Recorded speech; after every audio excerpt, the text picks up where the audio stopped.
Do you want me to stop sharing? Um, yeah, if you just want to go ahead and I guess we can do, yeah, we'll look at people.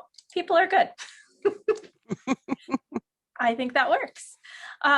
So hello everyone, I'm Carrie Fishner. I am this year's SUNYLA Annual Conference Chair and second VP. And I'm so excited that you're here and with us. And I am sad that you're not here at Delhi with us, but that's the way it worked out this year. And I'm just very grateful that you still came to the conference. And I hope that you are finding the conference meaningful and that you're also finding fun ways to reconnect and to network with colleagues, because to me, that's what SUNYLA is really all about. It is one of my favorite conferences of the year, and I find that I'm always energized and so much happier after I have that opportunity to hang out with you all and to see you and to talk to you and to learn from you. So I hope that even though we're virtual this year, you're still getting that experience. I want to take a moment to thank the Conference Planning Committee, who put in so much behind the scenes work this year to make this conference happen. I can't name everyone because we had an incredibly large planning committee this year, which is amazing. And I would encourage anyone who is looking for a way to get involved in SUNYLA and isn't quite sure how to reach out to the Conference Planning Committee, because it's a wonderful way to dip your toe in. And next year is at Farmingdale, so it's a great way to start. But there are a few people that I do want to recognize. And those people include Caitlin Barodi, who was our local arrangements chair, who had to switch over to figure out how do I include Delhi in a virtual conference. And I think she did an amazing job with coming up with fun ways to include local flavor. And she coordinated all of our social activities for the conference. Christine Hilberger, who created our amazing website and has kept it up and running. Logan Rath, who once again worked his registration magic behind the scenes and has us all here. And Carol Ann Germain for coordinating with our sponsoring vendors, because without our vendors, we wouldn't be able to keep the conference as affordable as we're able to every year. So thank you all very much for the work that you do. And again, my entire planning committee put in a huge amount of work behind the scenes, making sure that we had a program that is stimulating and engaging, and they've done so much work. So thank you to all of them. I hope that you will enjoy the rest of the sessions this afternoon, that you will join us for the social events this evening from 7 to 9, and that you'll also check out the photo booth that is live on the conference website and have some fun with that. And I really hope that one day you will be able to come to Delhi and visit us in person, because we have a beautiful campus. It's in a gorgeous part of the state, and we really want you to come and get to experience it in person one day. So with that, I will hand the microphone over to Carol Ann, our current SUNYLA president. Thank you very much, Carrie. And yes, I cannot imagine how much work goes into a conference. And Carrie has been, I don't want to say puppet master, but you have, so many people that you're working with to really make this work. And this has just really been a wonderful conference so far. If you haven't gone to any sessions, you really need to, because they really put on an excellent and a wide variety of choices that you can have. You don't forget to go to the social events. You get to network with those. One of the great things with SUNYLA is that you do get to network and have those opportunities. I have met several new people at this conference, even though it's virtual. Some people have actually volunteered to be on some committees, and it gives you the possibility to grow and to expand. So do take advantage of the things that we have with SUNYLA. Carrie did mention the vendors. I do have to send out a special thank you to them. Without them, we couldn't have our special sunglasses and or all our other swag. If you ended up being one of the first 200 to apply for it. And yep, Zoom, you see that they're sponsoring that as well. So if you get a chance, if you're working with any vendors, do say thank you to them, because it really does make a difference. Virtual conferences, as you can tell, it's a little different. If you haven't been to a live conference, an in-person conference at SUNYLA, please do come next year. It's going to be at Farmingdale. Even though we're having lots of fun right now with this and making it work, which is what SUNYLA does, you will find that if you've never been to a SUNYLA conference in person, it's a little different, and we do have lots and lots of fun. So I do look forward to seeing you in person next year at Farmingdale. And that's going to be followed up. Maritime's kind of put on the list for 2023. So yeah, in person will be great. So some updates of this year. Certainly a lot goes on behind the scenes. If you go to the webpage, Bill Jones does a lot of work with that. And he puts up, we've got the minutes and all sorts of other things in there that if you want to know more information about SUNYLA, it is out there. But I'm just going to give you some highlights of the year.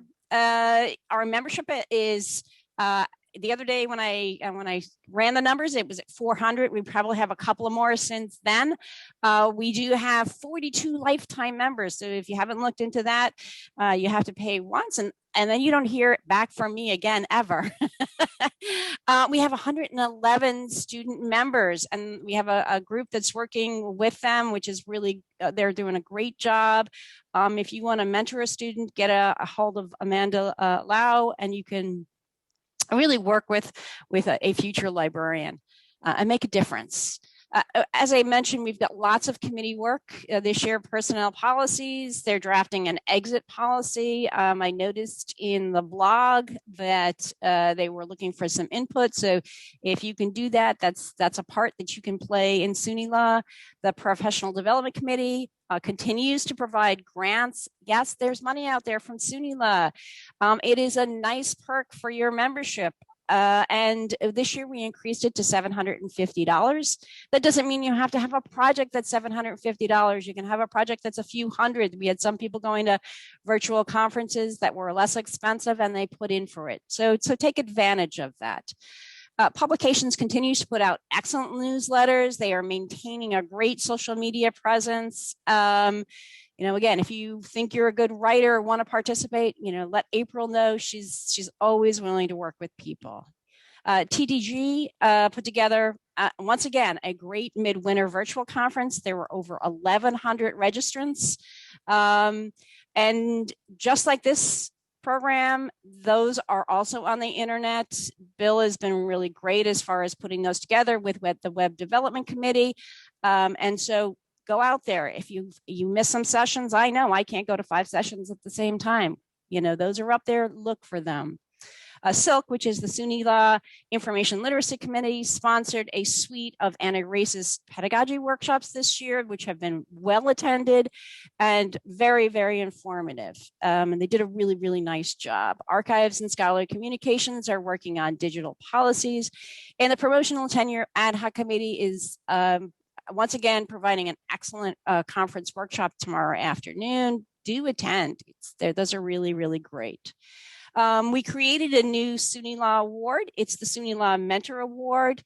And the criteria for that is this award acknowledges mentorship support of one or more SUNYLA members to reach professional goals within a SUNYLA library. Nominators must be a current SUNYLA member in good standing for 2 years.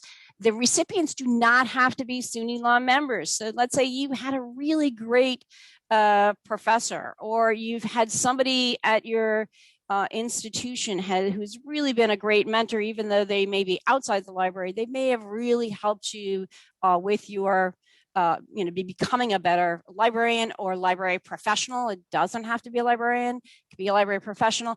This award really acknowledges those. You need a nomination letter highlighting the nominees' mentoring activities and how they have made an impact and at least one SUNYLA member's library career. The award comes with a $250 stipend, not for you, for the mentor, and we will give a maximum of 4 awards annually. I want to send a special thank you to April Davies and Bill Jones for working with me on the bylaw and our manual changes. That really took some time, and they're really April is really precise. So it was really nice to have her perspective on this and her work. And these were changed during the annual elections. We have several new committees. So if you aren't on a committee, if you want to participate in SUNYLA, a lot of times even something small really adds to what we're doing as a whole. And so we are moving the awards committee out of professional development. We're going to have a separate awards committee. We have two new ad hoc committees. One is the library professionals committee, and the other one is diversity, equity, and inclusion committee. And then we have two new subcommittees of membership. One of them is the library school student subcommittee and the delegate enhancement subcommittee. So I hope you enjoy the rest of the conference. Again, if you miss some sessions, you can come back when Bill gets them online. You can watch them. And if anything, network with people coming to the socials tonight, and coming to the poster sessions and being able to see what people do really makes connections. And a lot of times we're doing work that overlaps at our institutions, and it's a really great way to get to share with other people and talk and expand on what you're doing. So I am going to pass it on to Jocelyn Ireland, and she is our new incoming president. And hey, pass it on. All right. Thank you, Carol-Ann. I just wanted to congratulate our newly elected officials. Jennifer DeVito from Stony Brook has been elected to first vice president / president-elect. Karen Gallus from Farmingdale State College. She is our new second vice president, as she will be our conference chair for next year's annual conference. And Greg Babish has graciously continued to run for treasurer, and so he will be our continuing treasurer for the next 2 years. So thank you, Greg, for keeping us in good financial status. So that is all I had to share. Just want to thank you all for joining us at our annual lunch and our conference. And I hope to see you all in person next year at Farmingdale State College. And I'm very grateful for this opportunity to be your president for the next year. All right, so Carol-Ann, are we going to go to our cooking demonstration next? Yes. So we have one of our fabulous chefs from Delhi, Hannah Hauser, who is going to demonstrate for us some cooking in the Catskills. And so she is going to be cooking a take on tandoori chicken, along with some fresh sides that are easy and delicious for the summer, finished off with a refreshing mango drink. Recipes will be provided after the workshop so that you can create these at home if you would like. All of these are inspired by products available here locally in the Catskills area. So Hannah, you are on. Hi, everybody. Can everyone hear me? Yes. Good? Awesome. Thank you. Thank you for having me. I'm really, really excited to be spending an hour of your lunchtime to show off some of the things that we have available to us in the Catskills and in Delhi, and how some really creative and flavorful ways that you can make these dishes at home. I personally am very passionate about food, and my food philosophy is really, make it so that you're going to eat it. So this recipe, I'm going to talk, many of these recipes you can adjust, and I encourage you to adjust to what you like. If you like things spicier, you can make them spicier. If you like them not so spicy, you can add some other flavors. So please take your own creative license afterwards. But really, cooking is about, I'm going to show you some methods and techniques that will always follow through for good, delicious food. So we're going to get started today. As Carrie mentioned, I have a rendition of tandoori chicken. And tandoori chicken is a dish traditionally made in the Punjab area of India. And it is not necessarily a recipe. Tandoori comes from the dish that the chicken is baked in. It's like an oval clay pot that they place the chicken and all the ingredients in an oven and bake it until done. And that's called a tandoor. So the recipe name comes from that. I do not have a tandoor, so I'm going to be using my cast iron pan in my oven. But this dish is also great, especially in the summertime, to be grilled over charcoal or whatever grill you have. So it's very versatile in how you cook it. You're really not going to screw it up. So lots of Indian dishes are heavy in spice. I think that we can all agree that's not too far-fetched of an idea. So I have lots of spices here, and I have ginger and some fresh ginger and some garlic. And I have my mortar and pestle here. If you don't have a mortar and pestle, that's perfectly fine. You can just manually chop or mince the garlic and ginger, or you can put it all in a blender if you'd like. But I'm just going to start with my mortar and pestle and a little salt. And I like to use the mortar and pestle because it really brings out more, it's not as abusive as a blender. And my stone mortar doesn't absorb the extra juices that come out from the ginger and the garlic. So all that flavor is staying in there and not being absorbed into my cutting board. But if you want to use a cutting board, that's fine. It's not really going to impact it too much. So I'm just going to start with this, and we're going to add a few more spices here. Traditionally in tandoori, we have cardamom, turmeric, paprika, cayenne pepper, and garam masala. And garam masala is actually a blend of spices, and similar to curry spice in India, each home has their own kind of recipe, kind of like your mom's recipe for chili varies from house to house, and they're different blends of spices and amounts of spices. So garam masala traditionally has cloves, nutmeg, cinnamon, black pepper, cardamom, salt, and I'm missing one other thing. Crushed red pepper. That's not it though. But you can also get a nice blend at your grocery store. So if you feel like being adventurous and making your own, you can mess around with the quantities of what spices you have.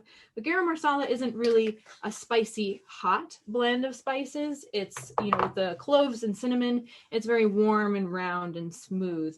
It's not very spicy compared to curry spice, which tends to have a little bit more, or can have a little bit more kick to it. So as you see, I'm putting equal parts of all of these spices, about a teaspoon of each. I have turmeric, cardamom, coriander, garam masala, cayenne pepper, and I love ginger, so I tend to put a little extra powdered ginger or ground ginger right in here. I just love it. So that's my kick on that. And I'm going to add some fresh cracked black pepper in here.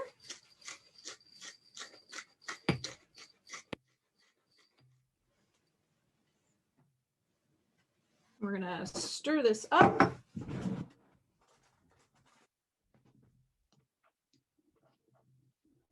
Just to get it all incorporated. You can really make this a paste as well, especially if you had a blender, or if I were to take the time to really pound down the garlic and ginger, you would find this turns into a paste, which is really nice. So we have our dry ingredients essentially in our mortar and pestle. And now onto our wet ingredients. So limes are very popular in Indian cooking. So we're going to add some lime juice to this. And I have a plastic Ziploc bag here. What we're going to do is we're going to add this marinade into the bag, and then we're going to add the chicken. I really like to use plastic Ziploc bags when I'm marinating protein, because It really enables you to get the marinade everywhere rather than just in a pan. And then if you have it in a pan, you have to rotate it and check it and move it around. And the marinade doesn't sit on all of the sides. And the point of marinating your meat is to add flavor to it. So that's why I like to use Ziploc bags. It also is nice and clean and contains it, and you can seal it. Don't have to worry about it falling over in your refrigerator. You know, sometimes my refrigerator gets really full and I don't have a lot of space for things. So I have 2 limes that I've just juiced. We're going to use this later. And now on to one of our feature ingredients, which is yogurt. I should have looked this up before I started speaking about it, but Chobani is obviously I hope everyone's familiar with Chobani yogurt. And their first plant was built a number of years ago in a town named Edmonston, which is not too far from us. So we have a lot of local pride in that dairy manufacturing. The Catskills traditionally have a lot of dairy farmers. For years, this land was full of cows and a lot of dairy farms all over the area. They've since dwindled, but we can still be proud of our yogurt. So I have all of my ingredients in here. Just going to Ziploc this closed, and that yogurt is a non-flavored.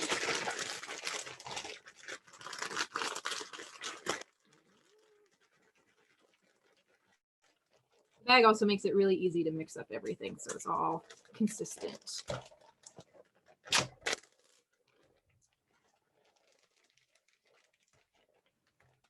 All right, so now I have my I have chicken here. This is bone-in chicken thighs.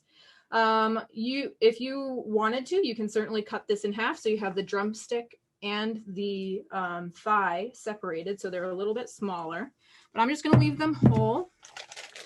And you can also do this with really any cut of chicken. I prefer to cook with bone-in chicken because it adds a lot more flavor. And I also like to leave the skin on because that adds a lot of flavor too. Although when we bake this, when we roast this, the skin isn't going to get nice and crispy. That's one of my favorite things about roasting chicken, is getting that nice crispy skin. And because this marinade is quite thick, we're not going to get that, but it's still going to be really delicious. So feel free to use whatever cut of chicken you'd like. But traditionally, it's made with some darker meat. So I'm just kind of massaging, so to speak, the chicken. Make sure that it's coated well. And I'm just going to place this in my refrigerator. We're going to let this marinate for 2 to 4 hours. You can also do this overnight, as long as you'd like. I wouldn't leave it in the marinade more than 2 days, though.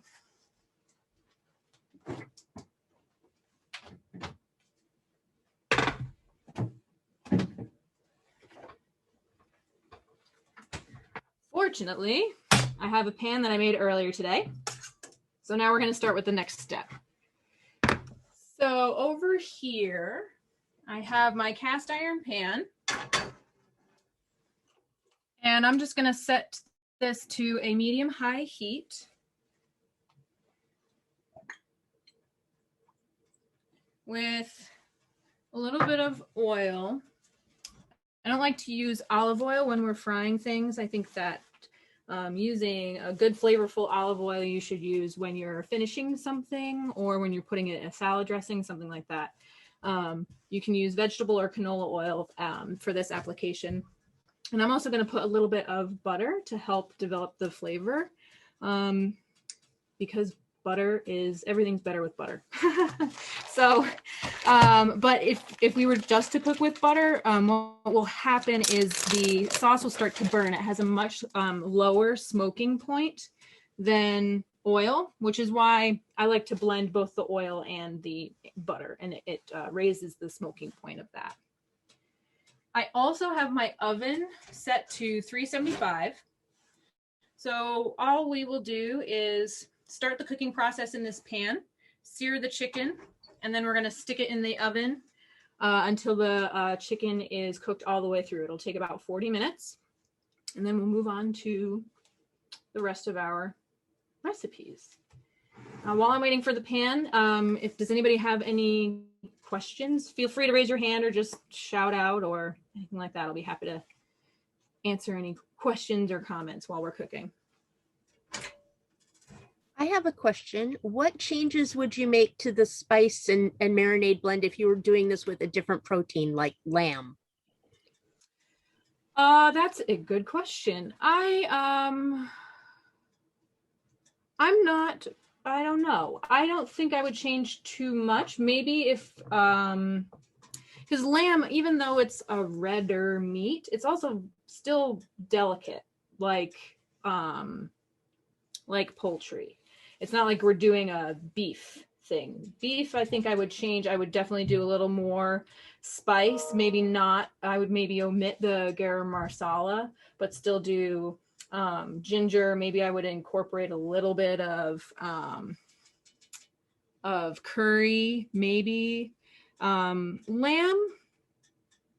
I think I would keep it the same, honestly.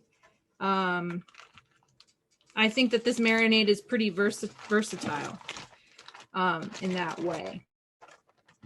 I'm gonna get a little messy and just start my chicken. So I'm gonna put the chicken skin side down in the pan.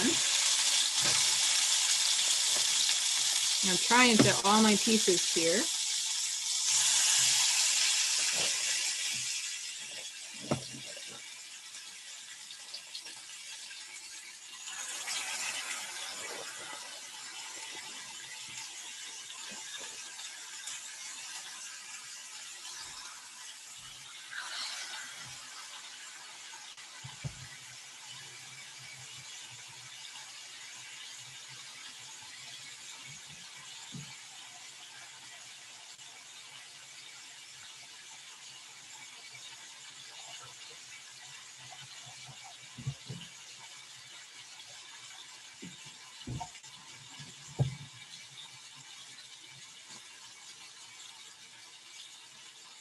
All right, and I'm saving the little bit of marinade in the bag. Once we flip the chicken, I'm gonna add that back into the pan and then we'll throw it in the oven just to keep the juices going.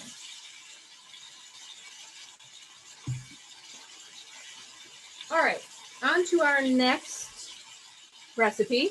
So one of the side dishes we're going to make is a cold wild rice salad. And I'm going to show you how to make a light dressing to go with that.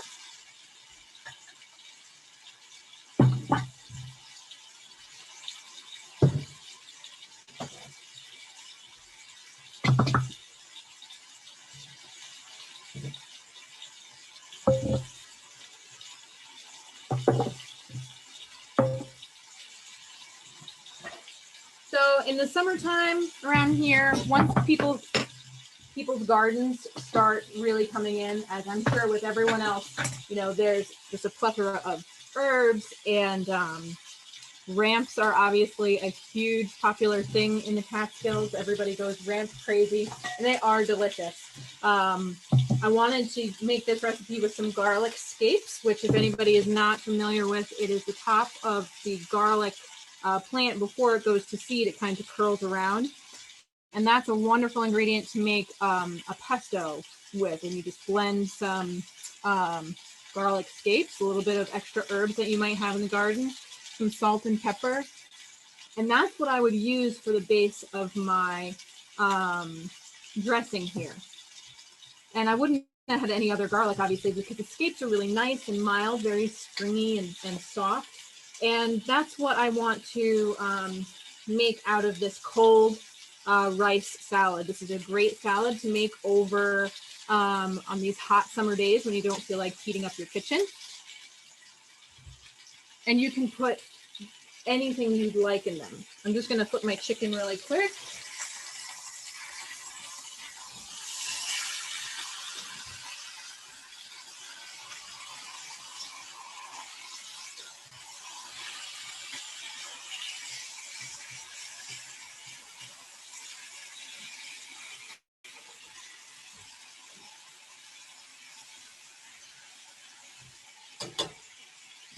As you can see, the chicken is a pretty messy process. And although I'm searing it here, it's not going to really come out like a heavy sear that you see on a cooking show when we're looking for this beautiful golden brown color. And that's because of all of the moisture in the marinade. In order to get that nice brown color, you really need to have a lot of the liquid evaporate so that the flavors can caramelize. So, but that's okay, because that's not what we're looking at. What we're doing right now is starting to bring those flavors out in a high temperature pan, and then let them kind of slowly blend together when we put it in the oven. So that's all we're doing right here. I'm gonna add my marinade.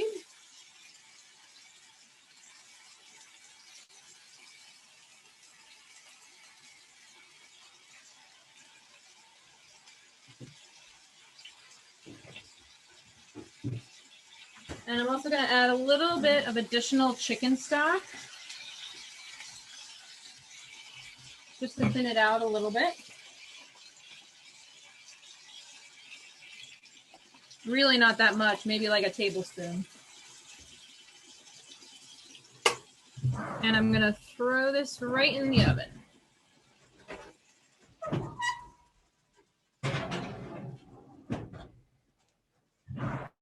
All right, now it's a little more quieter. I don't have to feel like I'm yelling. All right, so with our cold rice salad, we're going to start first with the salad dressing. So salad dressings are very easy, I think, to make. It can be a little daunting, but in all reality, it's just putting a bunch of stuff together in a bowl that you like. You want to balance it, obviously, with some oil, a good flavored olive oil. This is when you're not going to be, the olive oil is going to be highlighted in the dressing. So this is where you can spend a little extra money on a good quality olive oil. And then obviously to balance the oil, we're going to add some sort of acid. Traditionally, vinegar obviously is a very popular addition, but I like to use, especially in the summertime, lemons. They're nice and light, and they're not as harsh as a vinegar. I love using balsamic vinegar, but with the wild rice, I just feel like it overpowers the flavor. So I'm starting with 2 lemons that I'm just going to juice in here. I am not a big kitchen gadget person, but this hand juicer is one of my favorite things to use. I'm always using fresh limes and fresh lemons. And this is much easier than doing it in your hand and fishing out the seeds afterwards, and it just seems to work a lot better.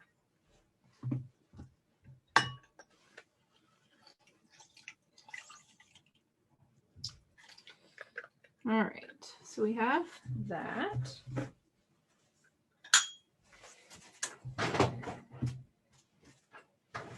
Another one of my favorite additions to salad dressing is Dijon mustard. And this really helps hold all of the ingredients together so that you have like one cohesive consistency. So this is a vinaigrette, technically, even though we're not using vinegar in it. And I'm sure that you've all seen Italian dressing or a vinaigrette where it separates the oil and water, obviously, because oil and water do not mix. In order to combat that, you need to add something for the oil and water to hold on to. And if you have the right ratio, you'll get one. It won't separate. It'll be one thing. So the Dijon mustard is going to help us do that. I'm also going to add one of our local prides. As I'm sure everybody has their own local pride, maple syrup in New York. Very popular, goes in everything. But maple syrup is one of my favorite things to add to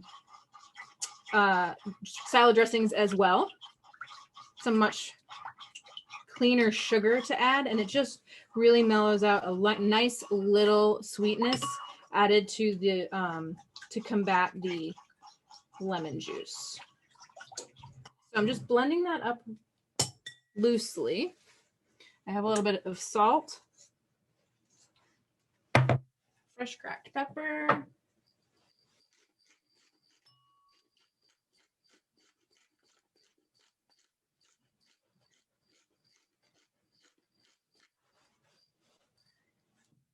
And olive oil.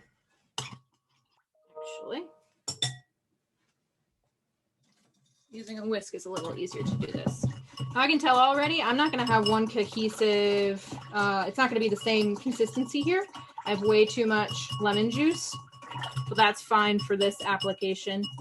But if you balance out the ratio of oil to acid, should be pretty close to even. And if you blend it quick enough and add, the key is to add the oil slowly. You add it all in once, it's just going to automatically separate. You're not giving the oil a chance to latch on to anything that you've put in there for it to do.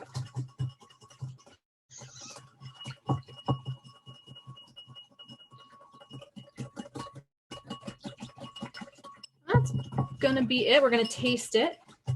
Now, any changes to this, I could definitely, I've used orange juice. I love using citrus in salad dressings. Oranges, clementines, tangerines, those are all great, especially in the winter time. You can do the same recipe and just use orange instead of the lemon juice.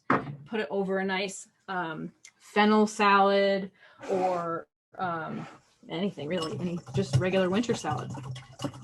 So that's, let me taste it.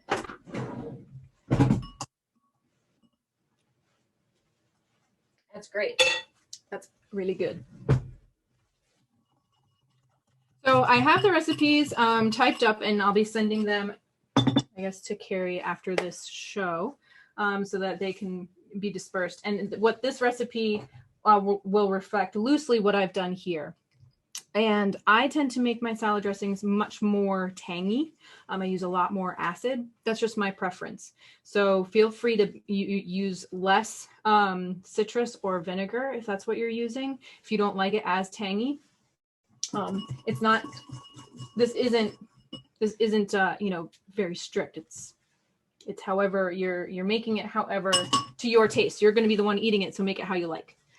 Anna, we had a question. If you have a favorite oil, olive oil for this type of dressing. I don't, you know, I've struggled with finding a good brand of high quality olive oil. When you look for high quality olive oil, you want to make sure it's single origin, similar to wine, where it's like from one olive farm. And the oil should be very clear and very green, actually. That's how you know a good quality olive oil. Olive oil that we see in the store often is yellow. And there's a very interesting documentary out there. I can't remember the name of it. It was a 60 Minutes piece, actually, about the mislabeling of olive oil. And the olive oil that we get in America and all over the world isn't necessarily actually olive oil. It's a refined and blended oil that I think it only requires a very low percentage of actual olive oil to call it olive oil. Have I found a good California olive oil? No, I haven't, but I haven't really looked. I'm sure California would actually be the first. That would be a good place to start. And again, if you have, you'll be able to taste it and smell it. As soon as you open the bottle of a good quality olive oil, you'll be able to smell the olives, and it will be a really, really, I think you'd be surprised if you haven't experienced that yet. And it's wonderful once you find something that really works for what you're looking for. But yeah, the California Olive Ranch. I'll have to remember that. Yeah, California would be a great place to start, obviously, because they're able to grow olives in that kind of environment. So good question. Anybody else right now? Olio verde. Yeah, green olive oil. There you go. Excellent. All right, so now I have my wild rice here. We're just going to add this to the bowl and mix in all of our remaining ingredients. I need a bigger bowl.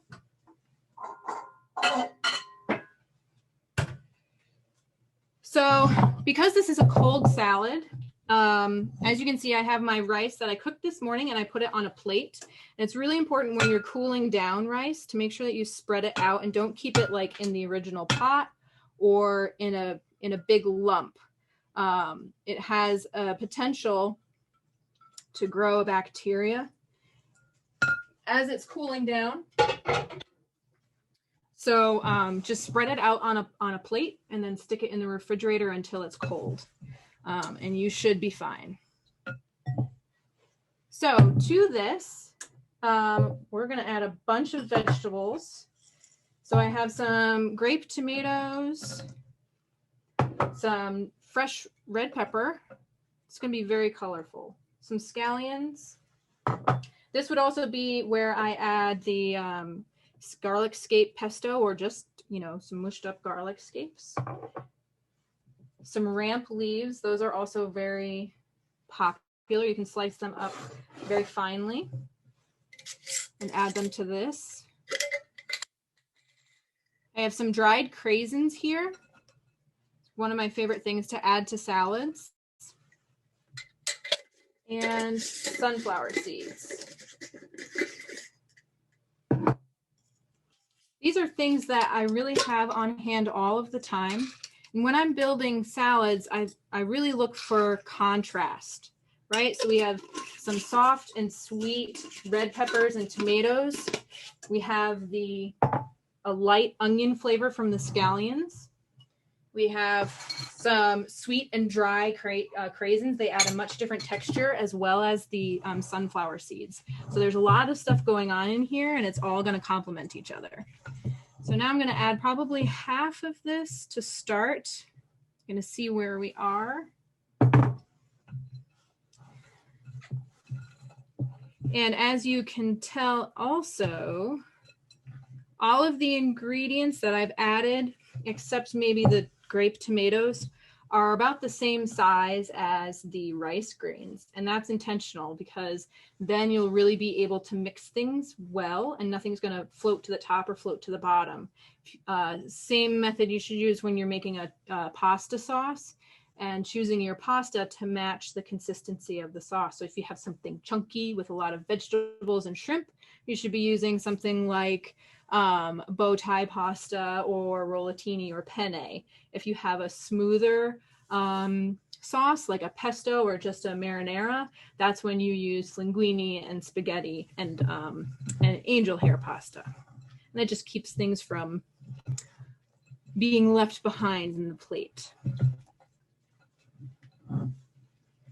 All right, I'm going to taste this also.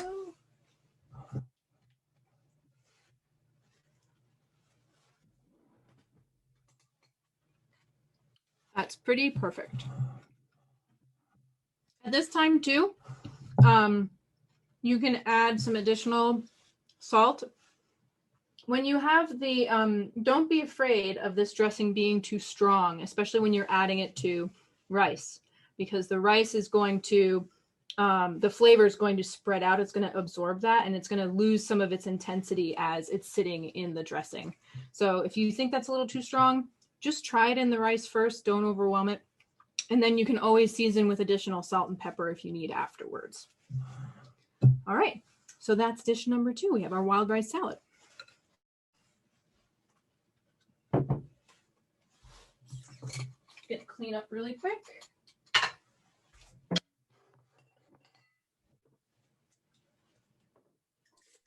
Hannah, we have a question about how long does the salad hold for? And what's the best way to store it? So once your rice is chilled, you can store it in any sort of container, like a regular Tupperware container or bowl with a lid. Once you add the ingredients, the salad will last probably 4 to 5 days.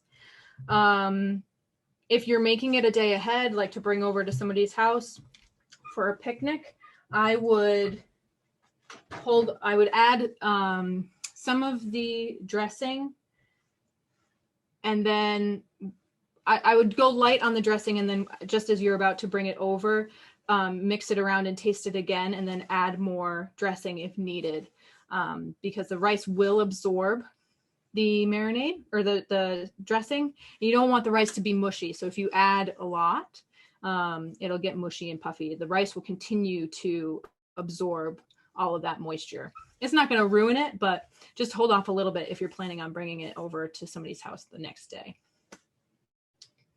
You can also make that salad. I use farro, which is a lovely ancient grain. That works really, really well in this as well.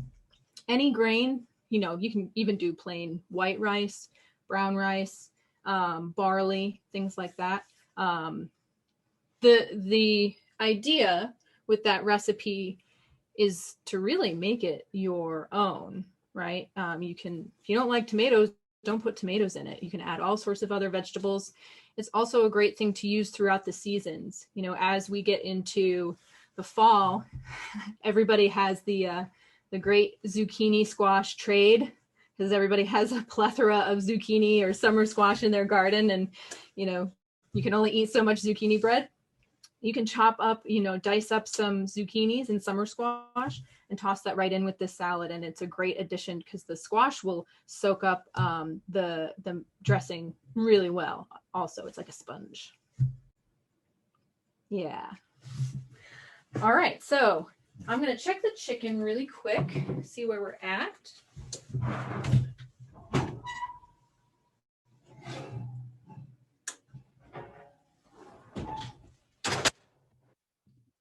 Just gonna flip it around.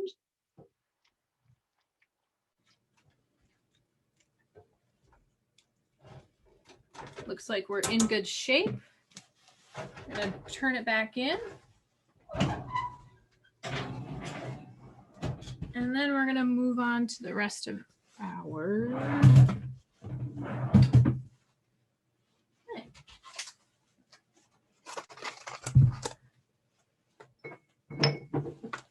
All right, another one of my favorite summertime snacks is quick pickles.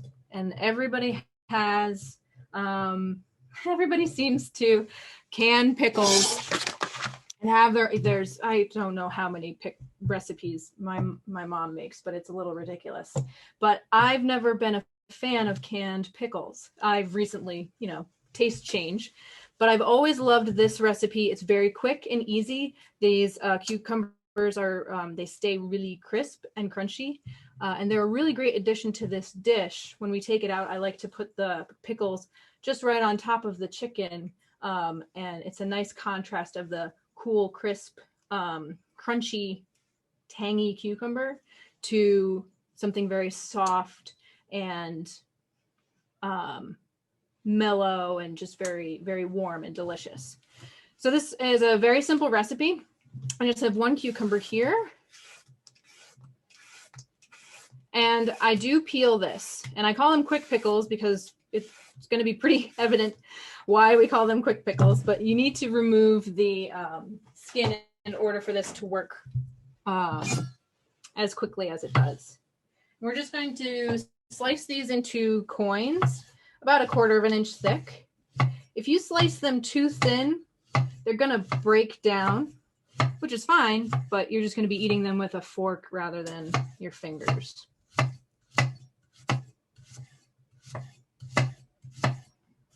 You can use any sort of cucumber for this as well. English cucumbers are pretty popular. I know they have those little, I don't know if you call them gherkins because they're not gherkins yet, but they're short and tiny and narrow. You can use those. I just like to use regular cucumbers. So I have a regular Tupperware container. Just going to kind of break up the slices a little bit, separate them. And then I'm going to add some salt. a little bit of sesame oil, just a pinch. Sesame seeds.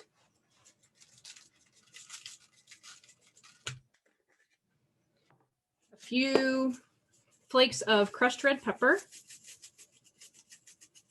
You can obviously add more crushed red pepper if you like the spice. And then I have rice wine vinegar. Rice wine vinegar is one of my favorite vinegars to add. I love vinegar. I think I've mentioned vinegar too many times already in this presentation, but rice wine vinegar is one of my favorites. It, I don't know what it does. It's slightly sweet. It's relatively mild. It doesn't get in your face. So in the summertime, it's really nice and fresh to have to be using the rice wine vinegar in things. I could have used that in the salad dressing that we made for the rice.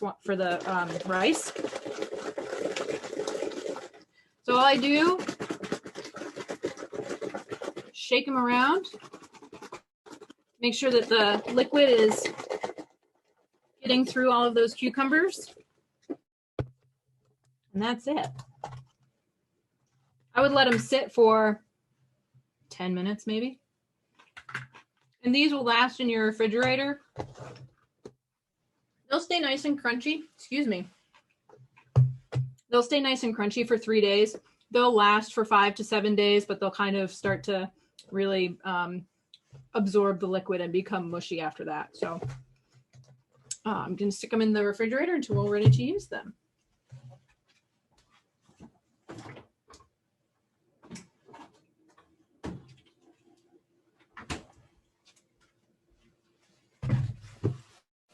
All right. Now I have one last recipe. This one's kind of fun. And then we'll put everything together. So in the theme of our tandoori chicken,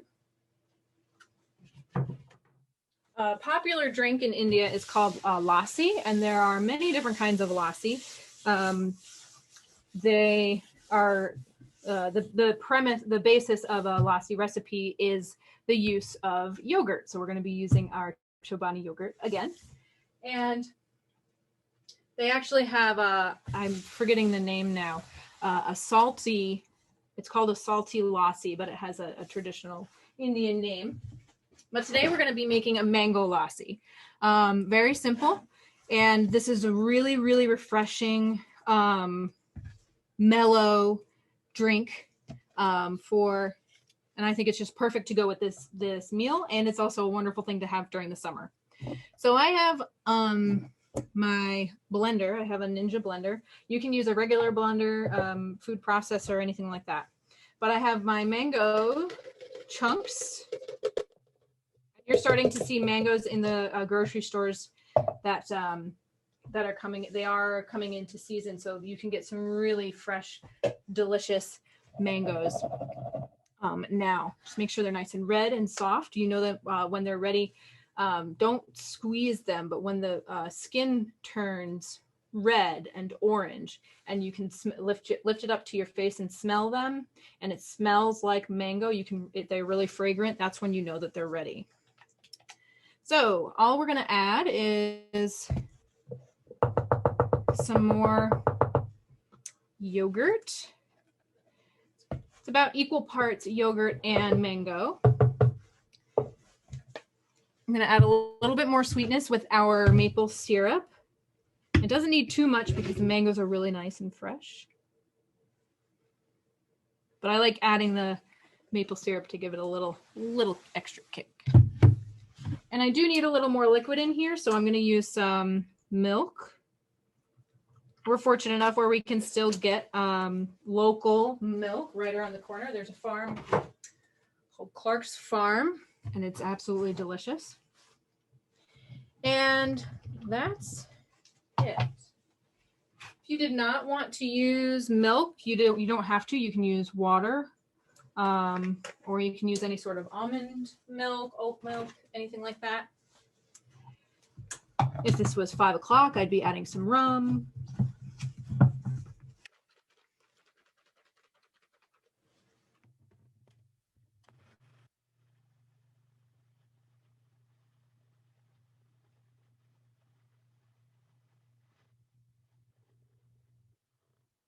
And you just want to blend it until it's smooth. And this is a pretty thick drink. It's more of a consistency of a milkshake.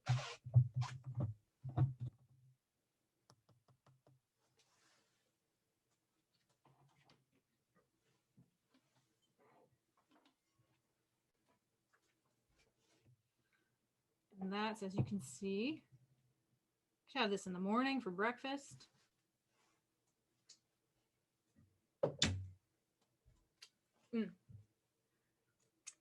Perfect. The great thing about using plain yogurt is this isn't too sweet. When you use vanilla yogurt, there's usually a lot of sugar that's added to that. So especially for something like this, I'm adding the maple syrup myself. The fruit can be super, super sweet. So I like to always use plain yogurt when I'm adding it to a dish, because then I have control over how sweet things are. Whenever I'm cooking, actually, that's really what I try to do, is use the pure, the most basic ingredient and then build off of that, rather than getting something that's canned or in a jar, because you have much more control over your salt, the additives, anything like that. Obviously, there are exceptions and no one's perfect and you can't do that all the time. But you just find what you can do and you make it work. Would this work with non-dairy yogurts? Yes. Yep. You can even make it without yogurt if you wanted. I mean, you're just kind of making a smoothie. But yes, any non-dairy substitute would work just fine. Yeah. All right, I'm gonna take our chicken out and we'll plate this dish up.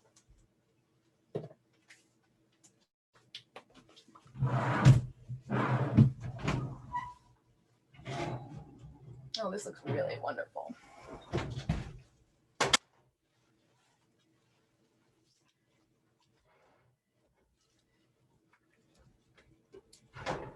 All right.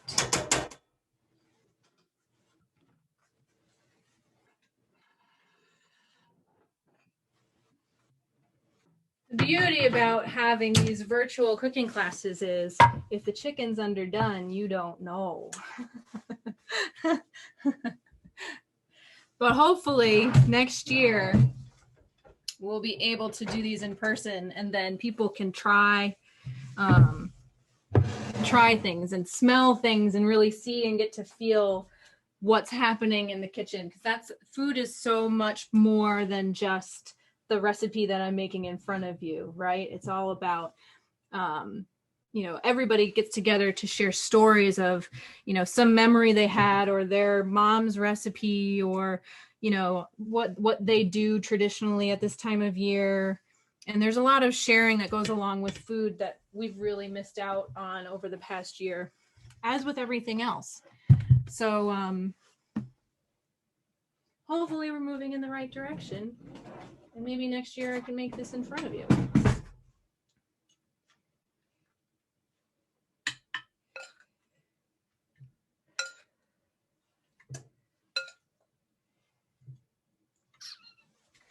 Now I have some fresh cilantro here, and when you're garnishing food, you should really only be using an ingredient or a derivative of an ingredient that is in the plate. There's nothing that bothers me more than Italian parsley on the rim of a plate when there's no parsley in the dish. It doesn't make sense.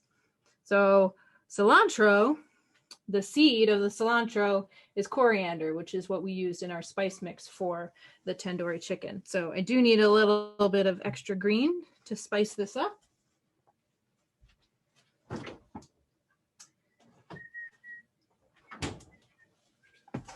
And our quick pickles on the side.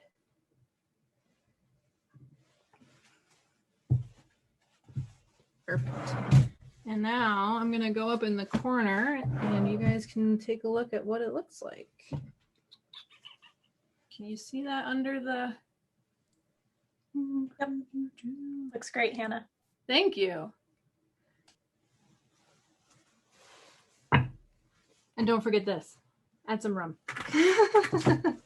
Thank you, everybody. Does anybody have any other questions? I haven't really been able to keep up in chat if there's anything additional in there. Thank you. Yes, thank you so much, everyone. Lots of accolades. I think we've kept up on any questions as they've come in. Okay. Everybody's very hungry and would like to eat it. Yes. Yeah. I wish I could share it. But you'll just have to try it at home and share it with your friends and family instead. Everyone who makes it will have to post it with the conference hashtag so we can see how everyone's trials turn out. That's a great idea. I love it. Thank you so much, Hannah. We appreciate your coming in and demonstrating for us and sharing your thoughts and your expertise. And yeah, thank you so much. And Holly did ask, have you done this or something like this with firm tofu? No, but you can. Me personally, I haven't done it, but I know that you can do it. You obviously don't need to cook it as long with the chicken. And I would add tofu with the tofu. I would press as much liquid as you could out of it first, toss it in some cornstarch, and then put it in the marinade, and that will help the marinade stick to the tofu because tofu is very watery, so oftentimes it's hard to get stuff to stick to that. And the cornstarch will give you that that helps the marinade stick. And I would also just do it on the stove top. I don't think it would be necessary to stick it in the oven. So you're really just sauteing it on top to heat the tofu through and get nice and golden brown and reduce the sauce around. Arrowroot would work as well. Yes. Yep. Flour, I wouldn't use flour. It tends to, you get that starchy feel. Arrowroot and cornstarch have this magical way of disappearing essentially when you cook it. So that would be my suggestion. Great. Thank you so much. And we are looking forward to seeing you this afternoon for some cocktails. Yes, right absolutely. I'm excited. Yes. So Hannah will be back at the beginning of the poster presentation at 4:30 before we go out to speak with our poster presenters. But for everyone else, we have our EBSCO presentation, which will begin momentarily. So thank you so much, Hannah. We appreciate it. Thank you, everyone. We'll see you later this afternoon.